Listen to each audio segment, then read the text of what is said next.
Bapak Presiden, terkait dengan perintah Bapak untuk hilirisasi, kami laporkan juga bahwa arah kebijakan ke depan hilirisasi menjadi bagian terpenting yang tidak bisa kami kendor. Kepala-kepala DPP TSP, Bupati, Wali Kota, Gubernur adalah benteng pertahanan paling terdepan untuk menjaga investasi sebagai hilirisasi. Jadi kalau ada hari ini yang mengatakan hilirisasi adalah jalan yang keliru, saya ingin mengatakan bahwa yang bicara itu otaknya yang keliru. Negara harus jalan lurus untuk menjaga kedaulatan bangsa kita.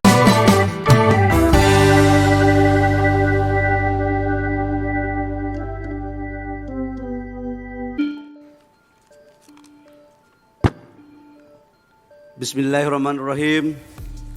Assalamualaikum warahmatullahi wabarakatuh. Shalom, Om Swastiastu, Namo Buddhaya, salam kebajikan.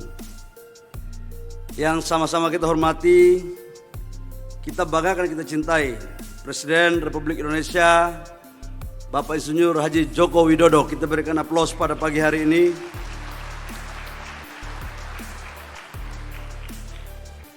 Bapak Ibu peserta semua, saya perlu melaporkan bahwa Bapak Presiden baru kembali kunjungan kerja semalam, sore hari, dan tidak capek-capeknya karena baru pulang dari luar negeri, kemudian ke daerah, dan hari ini bisa hadir bersama-sama kita karena juga pingin ketemu dengan Bapak Ibu semua. Yang saya hormati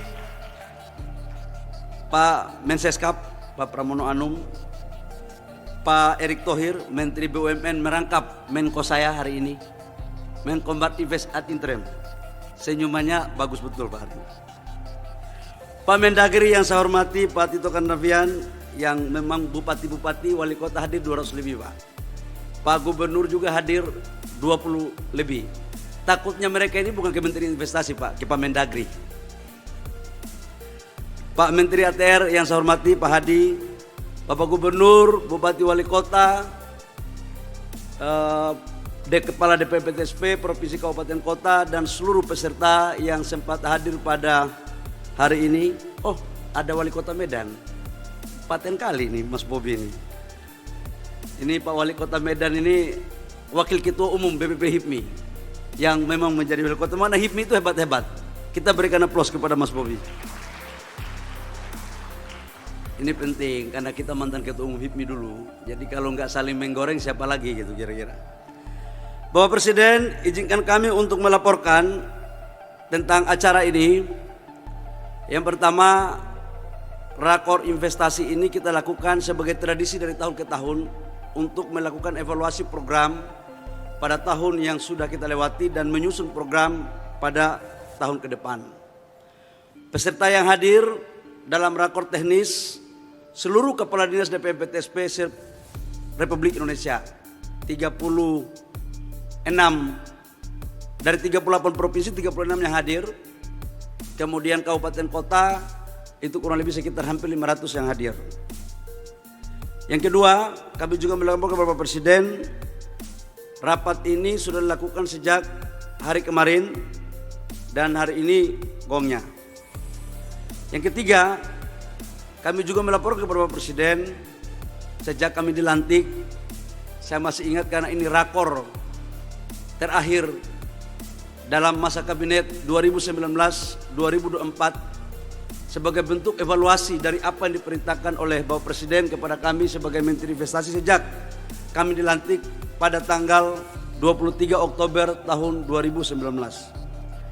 Yang pertama, Bapak Presiden memerintahkan kepada kami waktu itu adalah investasi harus dorong berkualitas. Ciri investasi berkualitas adalah penyebaran investasi yang tadi sudah lewat video Bapak Presiden. Sejak Indonesia merdeka sampai dengan 2020 kuartal ketiga, investasi di luar Pulau Jawa lebih besar ketimbang di Jawa.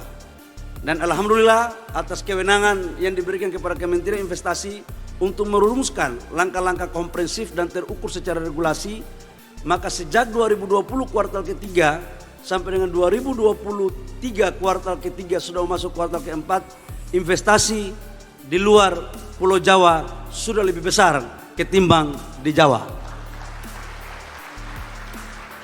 Dan ini juga kalau PMA Bapak Presiden itu di Sulawesi Tengah itu mengalahkan DKI Jakarta, mengalahkan Jawa Timur, mengalahkan Jawa Tengah, termasuk Maluku Utara.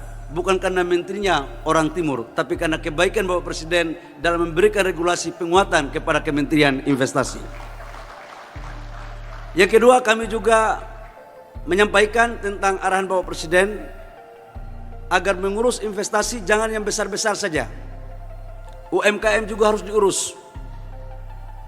Maka kami laporkan tahun 2022 selain target investasi kita 1.207 triliun, alhamdulillah UMKM mampu memberikan kontribusi kurang lebih sekitar 340 triliun rupiah kurang lebih di luar dari 1.207 triliun sebagai bentuk afirmatif negara dalam memberikan kemudahan mereka lewat NIB gratis.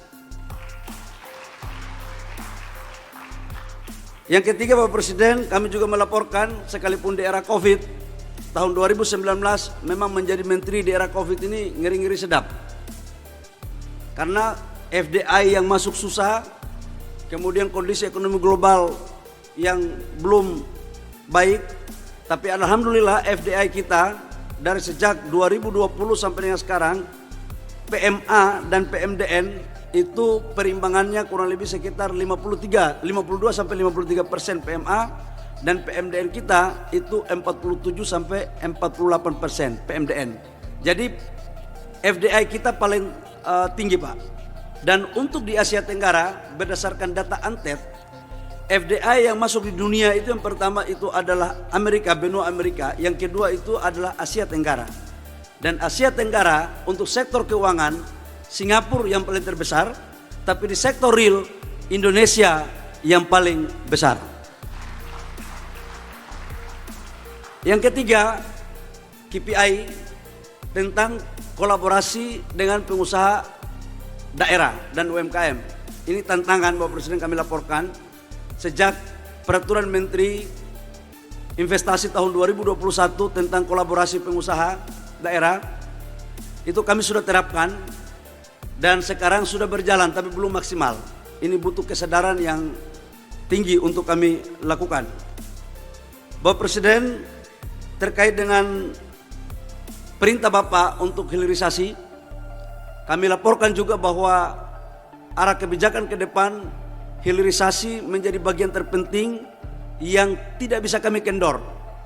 Kepala-kepala DPP TSP, Bupati, Wali Kota, Gubernur adalah benteng pertahanan paling terdepan untuk menjaga investasi sebagai hilirisasi. Jadi kalau ada hari ini yang mengatakan hilirisasi adalah jalan yang keliru, saya ingin mengatakan bahwa yang bicara itu otaknya yang keliru. Negara harus jalan lurus untuk menjaga kedaulatan bangsa kita. Terakhir, kami melaporkan Bapak Presiden bahwa ada aspirasi dari teman-teman DPMP TSP dan Kementerian Investasi. Mereka ucapkan terima kasih banyak Pak atas Bapak sudah memberikan mereka dana DAK. DPMP TSP ini dulunya dinasnya dijadikan nomor 3 Pak. Tapi sekarang Bupati, Wali Kota, Gubernur sudah menaikkan mereka ke nomor 2, bahkan ada nomor 1. Ini penekanan dari Pak Mendagri juga soalnya Pak. Pak Mendagri kalau turun mengecek inflasi main tekan-tekan aja gubernur sama kepala daerah yang lain. DAK Bapak juga sudah kasih. Namun ada persoalan satu Pak. Mereka bilang Pak DAK sudah, tapi kami punya kesejahteraan ini masih kurang Pak. Nah, mereka punya tukin Pak. Kalau menteri kan nggak perlu bayar tukin Pak, tapi kalau mereka di depan saya ini Pak, kata mereka kenapa kementerian lain yang tukang menerima pajak aja tukinnya tinggi, tapi yang mendatangkan kok nggak naik-naik barang ini Pak.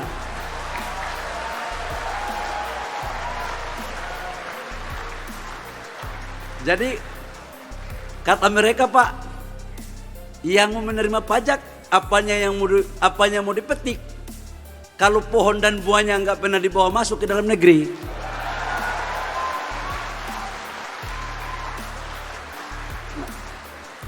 Dan kemudian mereka juga bilang sama saya, Pak, yang tukang petikan nggak pernah tahu susahnya bagaimana merayu orang untuk masuk.